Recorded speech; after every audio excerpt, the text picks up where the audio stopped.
Hi, Abby. I thought instead of sending a long email, I would record a video, and that way I could sort of describe real time my thoughts about the schematic designs that I've come up with for your project. In general, there are 5 concepts that I have, sort of 5 plan layouts. They're all built around a similar set of ideas, and I'll sort of walk you through that after I review this basic site diagram here. So what I do initially, obviously having walked the site with you and then having walked it myself, I start generating concepts based on that. And I want to know, sort of figure out where the sun is moving. And that's what this basic rose is here. So sunrise is in the east here and it sets in the west. And the different sort of lines here, and we'll get into the individual site diagrams, but the different lines here just are talking about a sort of June sunrise and sunset to a September and March sunrise and sunset, and then a December sunrise and sunset. So you can see the differences there.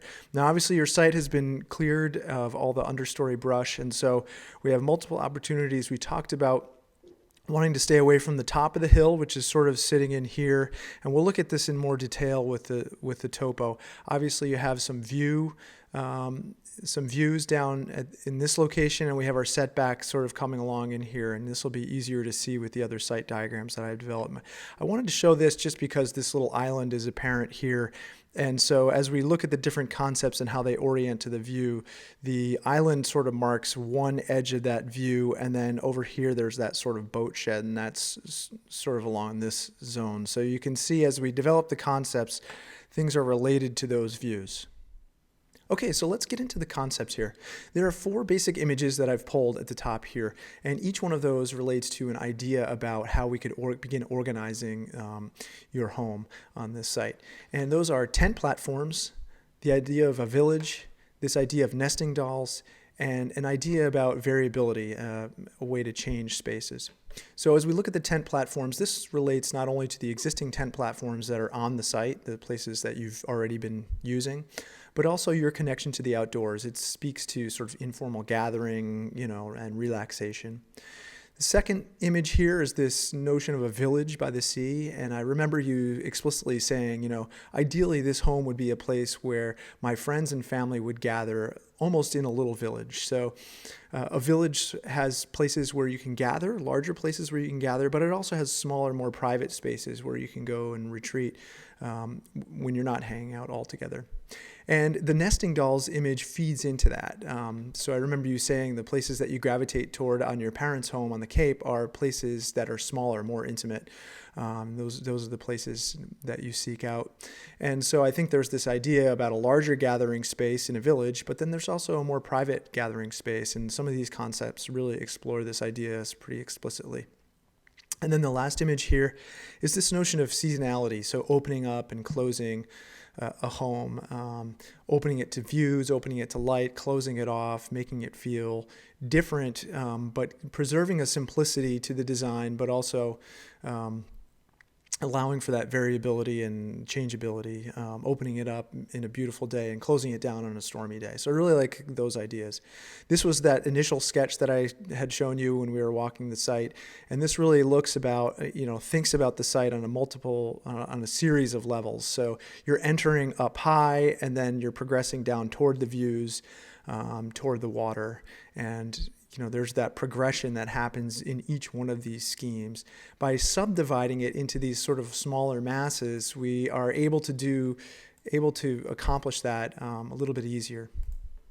Okay, so let's move on to the initial floor plan concepts here. Now, each one of these concepts, there are 5 in total.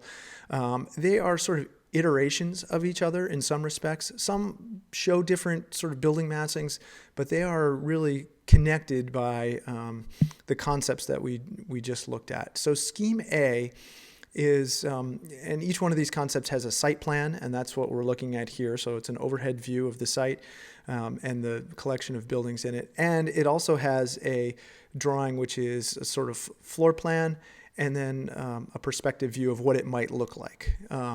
None of these are sort of set in stone. They're just basic schematic ideas, like this is how we could arrange these spaces. This is what the floor plan might look like. I think that the general thing that I'm looking to get out of this exercise is, do we have the spaces in the right orientation? are the buildings sort of fitting in the right part of the site? Okay, so as we look at the site plan for this scheme A, it consists of basically 3 masses. And if we look at the sort of aerial view here, we have the barn mass that sits here. This sits toward the east of the site. And as you arrive, you're arriving to the view. You're arriving, viewing beyond the home. So it's not like you're arriving right to the garage piece or the barn piece. Barn piece anchors the east side of the site, and then the building starts sort of cascading down the site in this direction. So it's this sort of angular axis here. You enter into the main living space here, and you are confronted with the sort of mudroom area, the kitchen, and the dining and living. This is all sort of open space here, and it orients to this large gathering space that is a deck on the main level, and then on the lower level there could be like a storage area. Now, we hadn't talked about this explicitly, but I thought this might be a convenient place to store kayaks and boats and things like that, and we do have the elevation on the site to allow these kinds of things to start to happen. So the main living space orients to this. You can see the sun would be moving around in this direction, so it's really kind of an appropriate orientation for that space. Your living and dining space is opening out onto this deck. Now, you are more removed from the site as you get out to this elevation here, and we can talk about what that means as we get more into refining the floor plans. In general, up here, you'll see that the parking area inside the barn is here. The gear storage is up here. And then we have the guest suite here with a bathroom, laundry, that kind of thing. This orients out to the sort of more private views here. Then you have a stairway that goes down to the lower level, and the lower level would be completely the master suite. And we talked about wanting to keep the sort of guest bedroom and future master suite on the main level so that there's no stairs involved. This one is one that utilizes the topography of the site to develop a lower level for the master suite. And you can have a sort of deck or a terrace off of here. This orients toward the views of the island pretty well. And as we look back to the site plan, you can see the deck orients to really this sort of broad sweeping view, depending on what we do with the trees here. Okay, so that's the first site. This is sort of the most compact. It does explore a 2-story scheme, and so it is more compact in that respect. The next scheme here takes the barn and flips it to the western side. And this I like in part because it shields from the northwest winds that would be prevailing on the site here.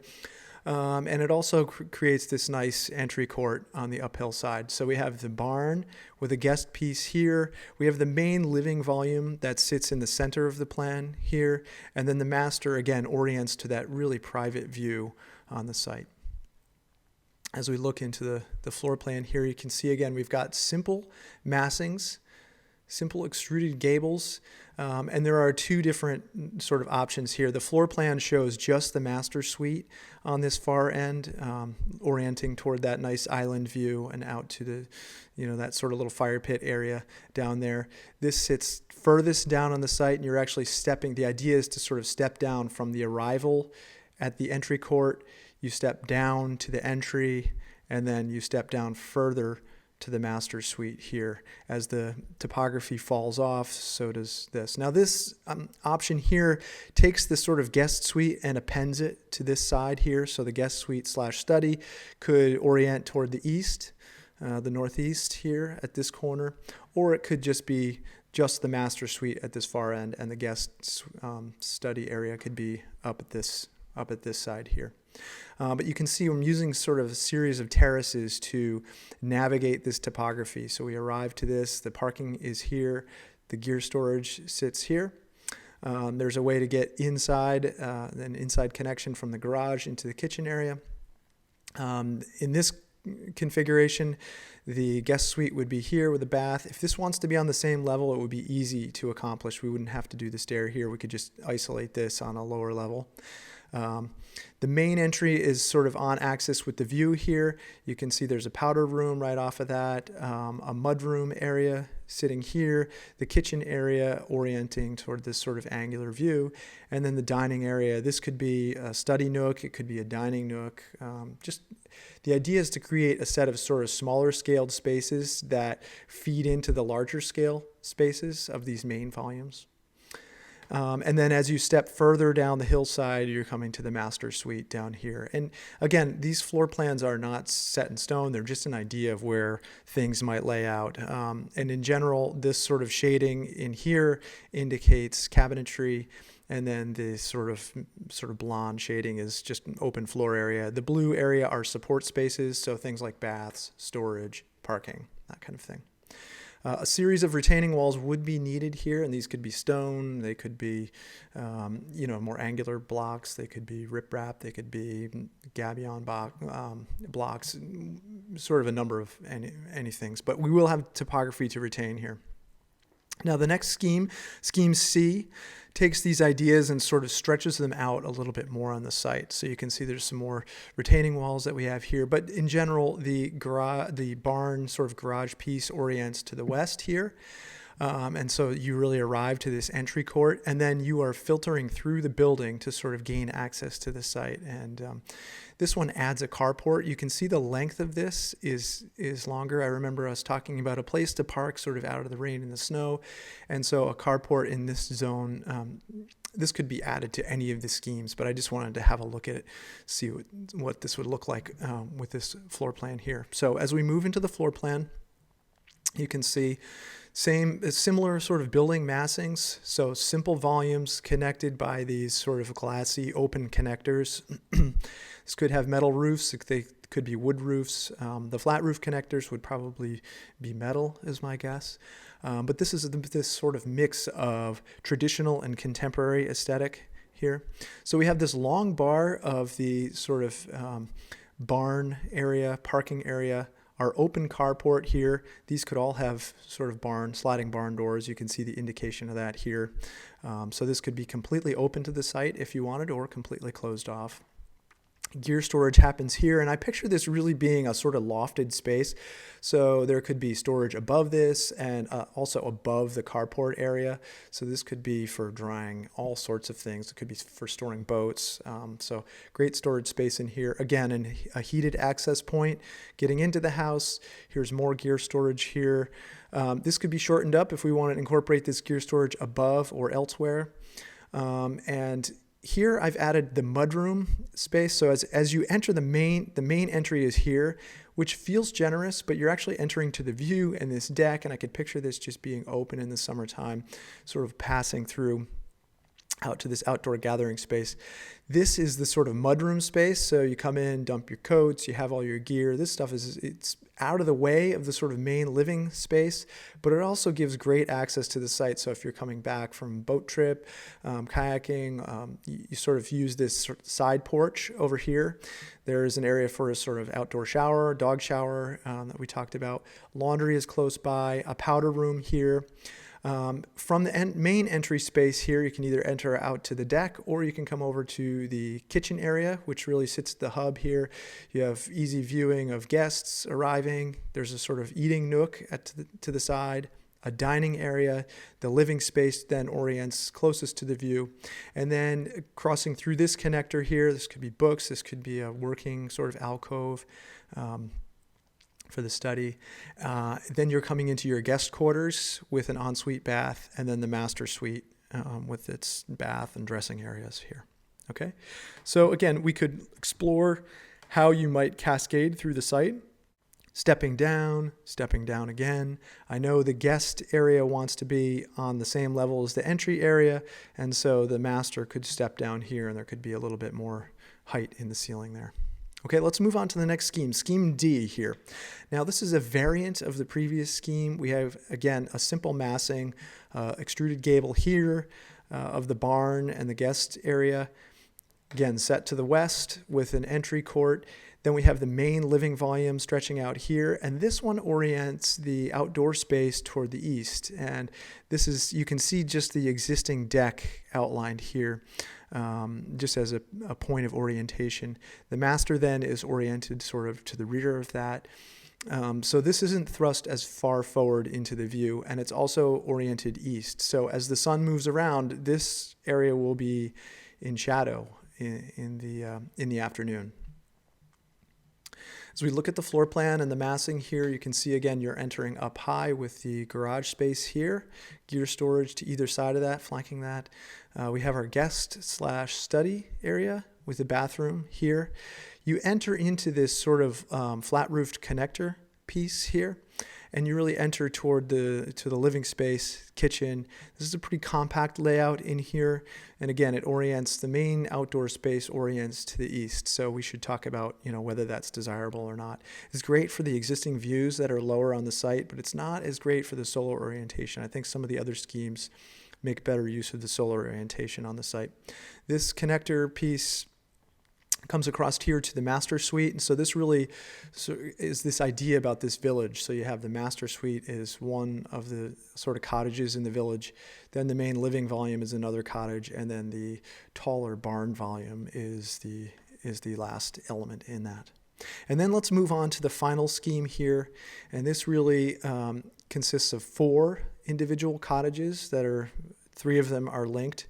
And this places the barn to the east. So again, you're entering sort of toward the view, toward the main entry of the house over these flat-roofed connector pieces, and really to this collection of structures rather than to the barn in the previous schemes that we were looking at. So let's look at the floor plan here and the massing. So this really, by separating it into 4 individual sort of cottages here, it really reduces the scale, the sense of scale of the building here. So you're arriving to this parking court. The barn is now a separate piece. There is no covered connector. We could certainly develop one. There could be a trellised connector or something like that. That would link up to the main entry space if we wanted. Right now, in this version, we're just showing it as a separate piece. So area for parking spaces here, gear storage flanking that, and again, this could be a lofted storage space. I picture this being a storage loft and that being a storage loft. We could hoist boats up here, sliding barn doors here. You enter very simply down into this glassy connector between these sort of cottage pieces here. You enter, and now this seems generous, but I do feel like it's really essential to the concept here. We can have coat storage here to this side. There can also be a mudroom access that's developed off of here, so add a door here, and this could be your mudroom laundry area, so you're coming in from outdoor activities, and this is really where you would enter.